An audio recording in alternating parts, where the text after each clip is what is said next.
ଆମେ ସାରା ଦୁନିଆ ବୁଲିବାକୁ ଚାହୁଁ, ଖୋଜୁ ଏମିତି ଏକ ସ୍ଥାନ ଯେଉଁଠି ମନକୁ ଶାନ୍ତି ମିଳେ।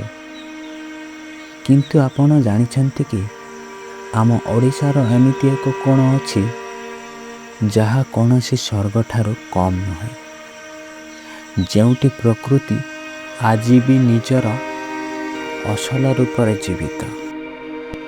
ଏହା ହେଉଛି କନ୍ଧମାଳର ସେହି ରହସ୍ୟମୟ ପାହାଡ଼, ଯେଉଁଠି ପହଞ୍ଚିଲା ପରେ ସମୟ ଯେମିତି ଅଟକିଯାଏ।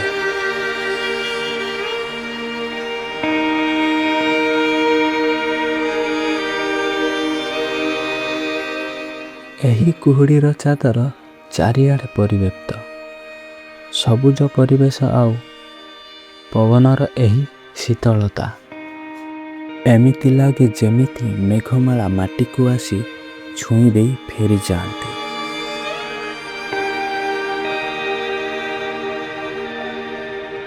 କୋଳାହଳ ସହରଠାରୁ ବହୁତ ଦୂରରେ ଏହି ଶାନ୍ତ ପାହାଡ଼ ଉପରେ ଠିଆ ହୋଇ ଅନୁଭବ ହୁଏ ଯେ ଆମେ କେତେ ଭାଗ୍ୟବାନ। ଏଠାକାର ପ୍ରତିଟି ପଥର, ପ୍ରତିଟି ଝରଣା ଗୋଟେ ଗୋଟେ କାହାଣୀ କହନ୍ତି।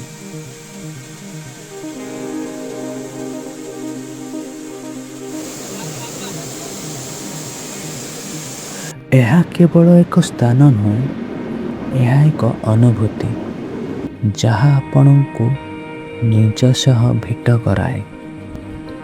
ଆସନ୍ତୁ ହଜିଯିବା ପ୍ରକୃତିର କୋଳରେ।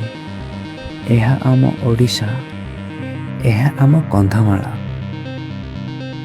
ଯଦି ଏହି ସୌନ୍ଦର୍ଯ୍ୟ ଆପଣଙ୍କ ହୃଦୟକୁ ଛୁଇଁଥାଏ, ତେବେ ସମସ୍ତଙ୍କ ସହ ସେୟାର କରିଦିଅନ୍ତୁ। ଜୟ ଜଗନ୍ନାଥ।